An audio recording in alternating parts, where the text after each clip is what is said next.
Hello, I'm Dr. Vamsi Velcheti, your guest host of the ASCO Daily News Podcast. I'm a professor of medicine and chief of hematology and oncology at the Mayo Clinic, Jacksonville, Florida.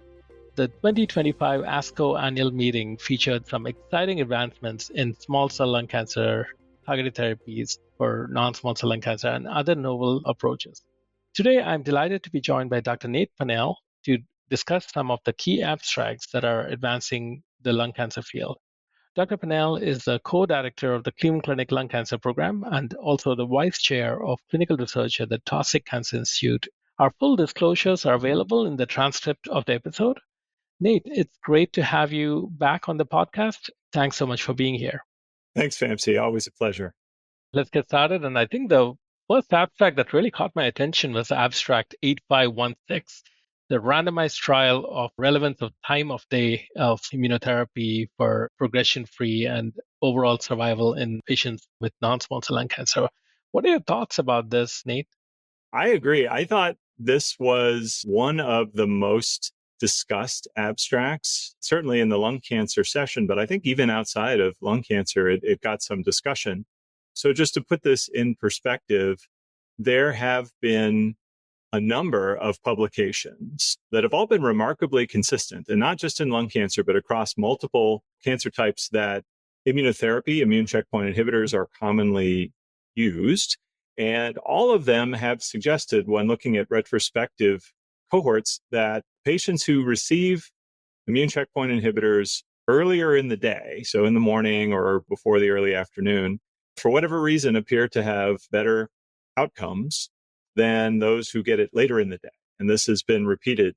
And I think many people just sort of assumed that this was some sort of strange association and that there was something fundamentally different from a prognostic standpoint in people who came in the morning to get their treatment versus those who came later in the afternoon. And that was probably the explanation. The authors of this randomized trial actually decided to test this concept. And so about 210 patients with previously untreated advanced non-small cell lung cancer were randomly assigned to get chemo and immune checkpoint inhibitor, either pembrolizumab or sintilimab. And half of them were randomly assigned to get the treatment before 3 p.m. in the afternoon, and half of them were assigned to get it after 3 in the afternoon. And it almost completely recapitulated what was seen in the retrospective cohort. So the median progression-free survival in those who got earlier treatment was 13.2 months versus only 6.5 months in those who got it later in the day. So really enormous difference with a hazard ratio of 0.43, which was statistically significant. And perhaps even more striking, the median overall survival was not reached in the early group versus 17.8 months in the late group with a hazard ratio of 0.43, also highly statistically significant. Even the response rate was 20% higher in the early patients, 75% response rate compared to 56% in the late time of day patients. So very consistent across all measures of efficacy with pretty good matched characteristics across the different groups. And so I have to tell you, I don't know what to make of this. I certainly was a skeptic about the retrospective series, but now we have a prospective randomized trial that shows essentially the same thing. So maybe there is a difference between getting treated in the morning, although I have yet to hear someone give a very good mechanistic explanation as to why this would be. What were your thoughts on this? It's indeed fascinating, Nate. And I think this was like a very interesting abstract. Really, I was caught off guard looking at the data. I mean, if it were a drug, we would be so excited, right? I mean, with those kind of survival benefits.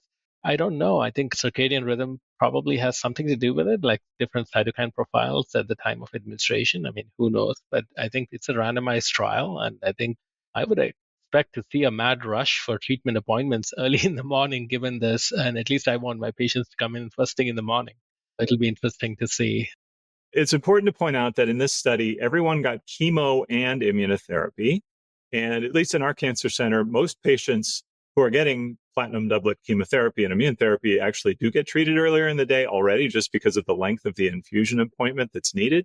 So it really is oftentimes people getting single agent immunotherapy who are often getting the later, shorter visits. But if you have a choice, I think it would be very reasonable to have people treated earlier in the day. And I do think most of the impressions that I got from people about this is that they would like to see it reproduced, but certainly well worth further investigation. And I personally would like to see more investigation into what the rationale would be for this, because I still can't quite figure out, yes, if you got it at, say, 5 p.m., that's later in the day. And I can understand that maybe your immune system is somewhat less receptive at that point than it would be in the morning. But because these checkpoint inhibitors have such long half-lives, it's still in your system the next morning when your immune system is supposedly more receptive. So I don't quite understand why that would be the case. Well, let's move on to the next study. I would like to hear your thoughts on abstract 8515, plasma-guided adaptive first-line chemoimmunotherapy for non-small cell lung cancer. Yeah, this was another abstract that seems to be really interesting, in my opinion. I think there's kind of a lot of emphasis lately on ctDNA and MRD-based assays to kind of monitor disease.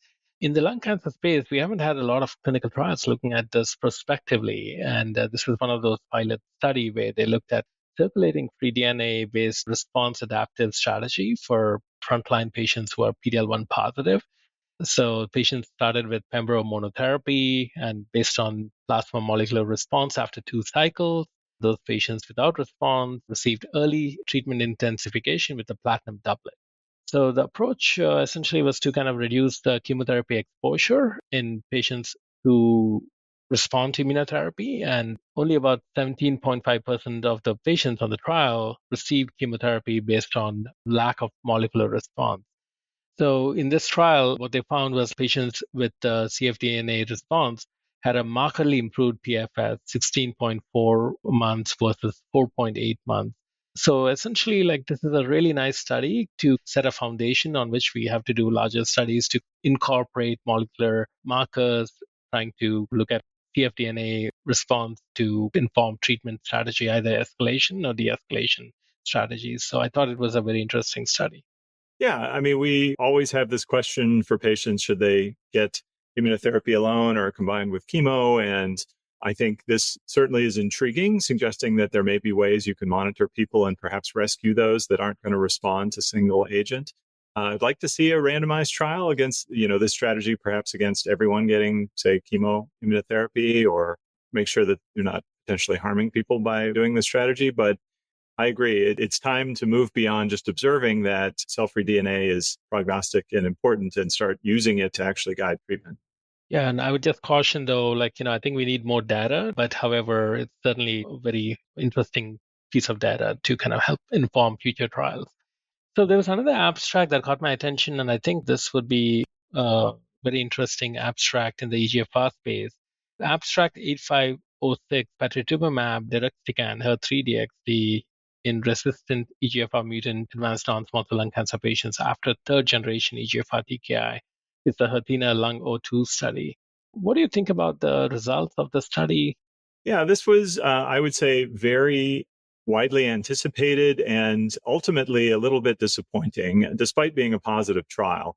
So these are patients with EGFR mutant non-small cell lung cancer who have progressed after a third generation EGFR TKI like osimertinib.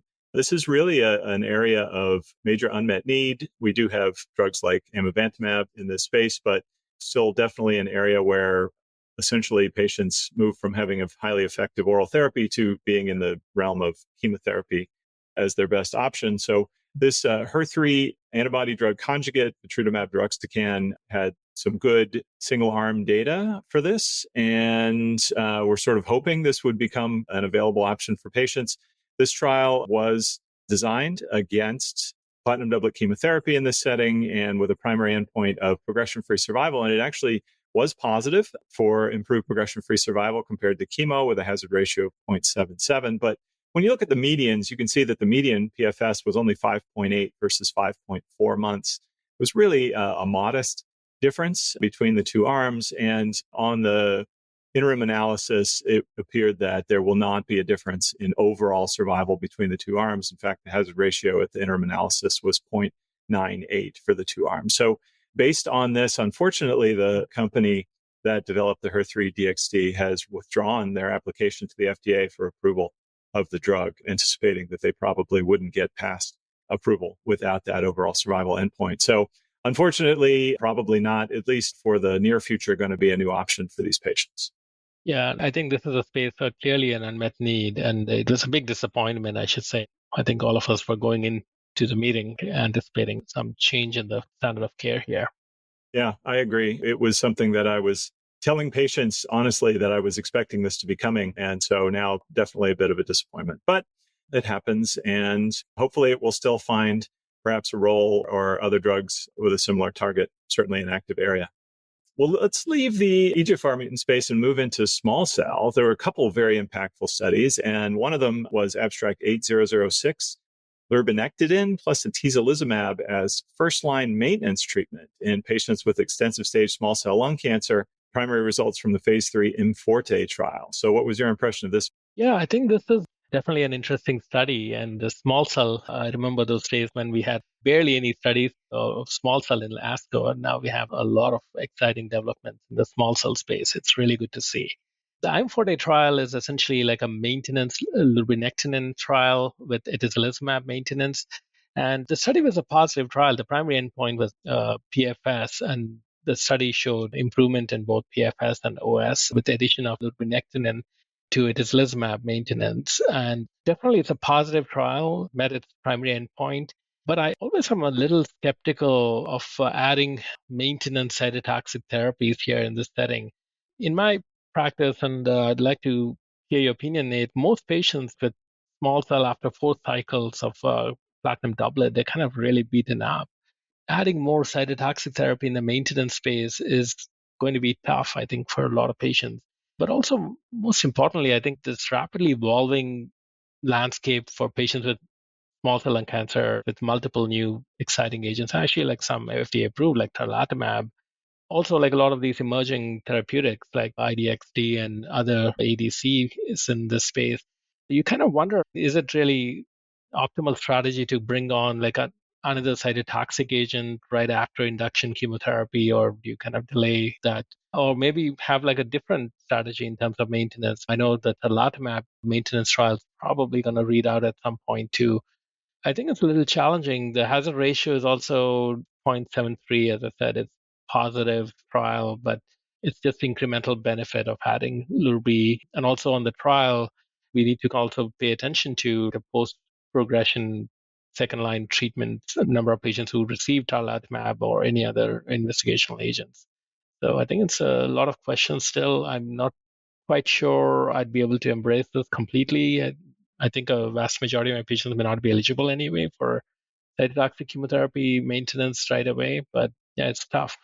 Yeah, I would call this a single and not a home run. It definitely real. It was a real overall survival benefit. Certainly not surprising that a maintenance therapy would improve progression-free survival. We've known that for a long time in small cell, but first to really show an overall survival benefit. But I completely agree with you. I mean, many people are not going to want to continue further cytotoxics after 4 cycles of platinum doublet chemo. So I would say for those that are young and healthy and fly through chemo without a lot of toxicity, I think certainly something worth mentioning. The problem with small cell, of course, is that so many people get sick so quickly while on that observation period after first line chemo that they don't make it to second line treatment. And so giving everyone maintenance therapy essentially ensures everyone gets that second line treatment, but they also lose that potentially precious few months where they feel good and normal and are able to be off of treatment. So I would say this is something where we're really going to have to kind of sit and have that shared decision-making visit with patients and decide what's meaningful to them. Yeah, I agree. The next abstract that was a late breaker abstract, 8000, overall survival of neoadjuvant nivolumab plus chemotherapy in patients with resectable non-small cell lung cancer in Checkmate 816. This was a highly anticipated readout of the OS data from 816. What did you make of this abstract? Yeah, I thought this was great. Oh, of course, Checkmate 816 changed practice a number of years ago when it first reported out. So this was the first of the neoadjuvant or perioperative chemoimmunotherapy studies in resectable non-small cell lung cancer. So just to review, this was a phase 3 study for patients with what we would now consider stage 2 or stage 3A resectable non-small cell lung cancer. and they received 3 cycles of either chemotherapy or chemotherapy plus nivolumab. And that was it. That was the whole treatment. No adjuvant treatment was given afterwards. They went to resection, and patients who received the chemoimmunotherapy had a much higher pathologic complete response rate and a much better event-free survival. And based on this regimen was approved, and I think, at least in the United States, widely adopted. Now, since the first presentation of Checkmate 816, there have been a number of perioperative trials that have included an adjuvant component of immunotherapy, 671, the GN study, and these also have shown improved outcomes. The Keynote study with pembrolizumab also with an overall survival benefit. And I think people forgot a little bit about Checkmate 816. So this was the 5-year overall survival final analysis, and it did show a statistically and I think clinically meaningful difference in overall survival with the 3 cycles of neoadjuvant chemo-nivo compared to chemo with a hazard ratio of 0.72. The 5-year overall survival of 65% in the chemo-IO group versus 55% with the chemo alone. So meaningful improvement. And interestingly, that hazard ratio of 0.72 is very similar to what was seen in the perioperative Pembro study that included the adjuvant component. So very much still relevant for people who think that perhaps the value of those neoadjuvant treatments might be really where most of the impact comes from this type of approach.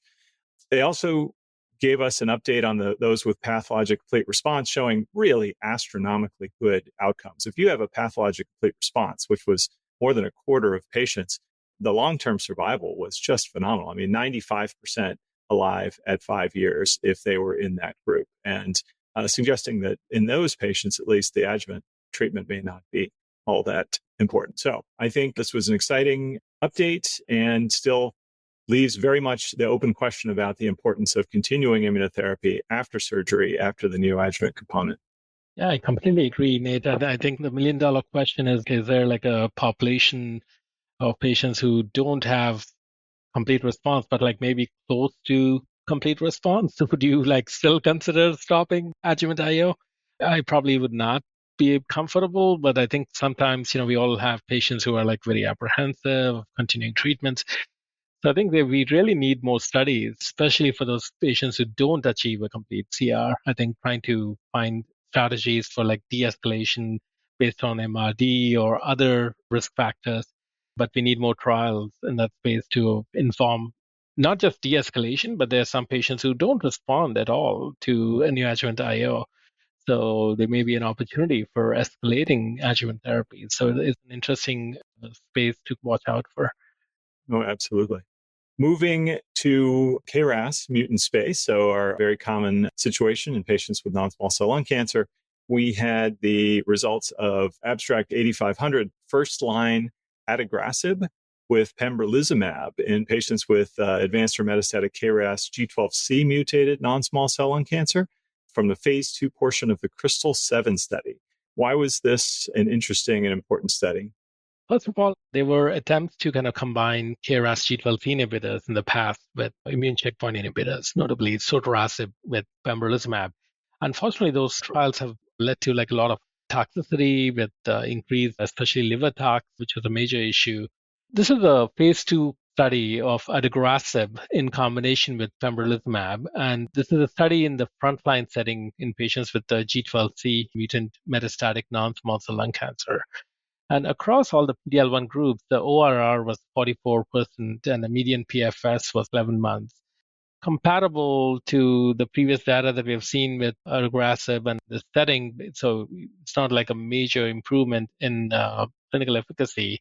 However, I think the toxicity profile that we were seeing was slightly better than the previous trials in combination with sotorasib, but you still have a fair amount of transaminitis even in this study. At this point, this is not ready for clinical prime time. I don't think we should be using sotorasib or adagrasib in the front line or even in the second line in combination with checkpoint inhibitor. Combining these drugs with checkpoint inhibitor in the clinical practice might lead to adverse outcomes. So we need to wait for more data, like newer generation G12C inhibitors, which are also being studied in combination. So we'll have to kind of wait for more data to emerge in this space. I agree. This is not immediately practice changing. This is really an attempt to try to combine targeted treatments with immune checkpoint inhibitor. And I agree with you that, it does appear to be perhaps a little bit better tolerated than some of the prior combinations that have tried in this space. The outcomes overall were not that impressive, although in the PD-L1 greater than 50%, it did have a better response rate perhaps than you would expect with either drug alone. And I do think that the company is focusing on that population for a future randomized trial, which certainly would inform this question better. But in the meantime, I agree with you. There's a lot of newer drugs that are coming along that potentially may be more active and better tolerated. And so I'd say for now, interesting, but we'll wait and see. Yeah, so now moving back again to small cell. So there was a late breaking abstract 8008. This is a study of tarlatamab versus chemotherapy as second line treatment for small cell lung cancer. They presented the primary analysis of the phase 3 Delphi 304 study. What do you think about this? Yeah, I thought this was really exciting. This was, I would say, perhaps the most important lung study that was presented. Tarlatamab is, of course, the anti-DLL3 bispecific T-cell engager compound, which is already FDA approved based on a prior single-arm phase 2 study, which showed a very nice response rate as a single agent in previously treated small cell lung cancer and relatively manageable side effects, although somewhat unique to solid tumor docs in the use of these bispecific drugs in things like cytokine release syndrome and ICANS, the neurologic toxicity. So this trial was important because tarlatamab was approved, but there were also other chemotherapy drugs approved in the previously treated space. And so this was a head-to-head second-line competition comparison between tarlatamab and either topotecan, lurbinectedin, or amrubicin in previously treated small cell patients with a primary endpoint of overall survival. So very well-designed trial. And it did show, I think, a very impressive improvement in overall survival with a median overall survival in the tarlatamab group of 13.6 months compared to 8.3 months with chemotherapy, hazard ratio of 0.6. And progression-free survival was also longer at 4.2 months versus 3.2 months, hazard ratio of 0.72. In addition to showing improvements in cancer-related symptoms that were improved in tarlatamab compared to chemotherapy, there was actually also significantly lower rates of serious treatment-related adverse events with tarlatamab compared to chemotherapy. So you do still see the cytokine release syndrome, which is seen in most people, but is manageable because these patients are admitted to the hospital for the first 2 cycles, as well as a significant number of patients with neurologic side effects, the so-called ICANS, which also can be treated with steroids. And so I think based upon the very significant improvement in outcomes, I would expect that this should become our kind of standard second-line treatment, since it seems to be much better than chemo. However, tarlatamab is definitely a new drug that a lot of places are not used to using. And I think a lot of cancer centers, especially ones that aren't tied to a hospital, may have questions about how to deal with the CRS. So I'm curious your thoughts on that. Yeah, and thank you, Nathan. I completely agree. I think the data look really promising. And I've already been using tarlatamab in the second line space. The durability of response and overall, having used tarlatamab quite a bit, I participated in some of the early trials and also used it as standard of care. Tarlatamab has unique challenges in terms of need for hospitalization, for monitoring for the first few treatments and make sure, we monitor those patients for CRS and ICANS. But once you get past that initial administration and monitoring of CRS, these patients have much better quality of life. They're off chemotherapy. I think it's really about the logistics of actually administering tarlatamab and coordination with the hospital and administration in the outpatient setting. It's definitely challenging, but I think it definitely can be done and should be done given what we're seeing in terms of clinical efficacy here. I agree. I think hospital systems now are just going to have to find a way to be able to get this on formulary and use it because it clearly seems to be more effective and generally better tolerated by patients. So should move forward, I think. Finally, there's an abstract I wanted to ask you about, abstract 8001, which is the neoadjuvant osimertinib with or without chemotherapy versus chemotherapy alone in resectable epidermal growth factor receptor mutated non-small cell lung cancer, the NeoAdora study. This is one that I think was also fairly highly anticipated. So what are your thoughts? I wasn't frankly surprised with the results, and we were all expecting a positive trial, and we suddenly were handed a positive trial here. It's a phase 3 trial of osimertinib and chemotherapy, or osimertinib in the neoadjuvant phase, followed by surgery, followed by osimertinib. It was a global phase 3 trial and very well conducted, and patients with stage 2 to stage 3B were enrolled in the study. And in the trial, patients who had a neoadjuvant osimertinib with or without chemotherapy showed a significant improvement in major pathologic response rates over chemotherapy alone. And the EFS was also positive for osimertinib and chemotherapy, osimertinib monotherapy as well, compared to chemotherapy alone. And so overall, the study met its primary endpoint, and I think it sheds light on how we manage our patients with early stage lung cancer. I think osimertinib, we know that osimertinib is already FDA approved in the adjuvant space, but what we didn't really know is how was osimertinib going to work in the neoadjuvant space. And there are always situations, especially for stage 3 patients, where we are on the fence about, are these patients already close to being metastatic? They have, like, almost all these patients have micrometastatic disease, even if they have stage 3. As we saw in the LAURA data, if you look at the control arm, it was like a very short PFS. Chemoradiation does nothing for those patients. And I think these patients have systemic mets, either gross or micrometastatic disease at onset. So it's really important to incorporate osimertinib early in the treatment course. And I think especially for the locally advanced patients, I think it's even more important to kind of incorporate osimertinib in the neoadjuvant space and get effective local control with surgery and see them as adjuvant. I'm curious to hear your thoughts, Nate.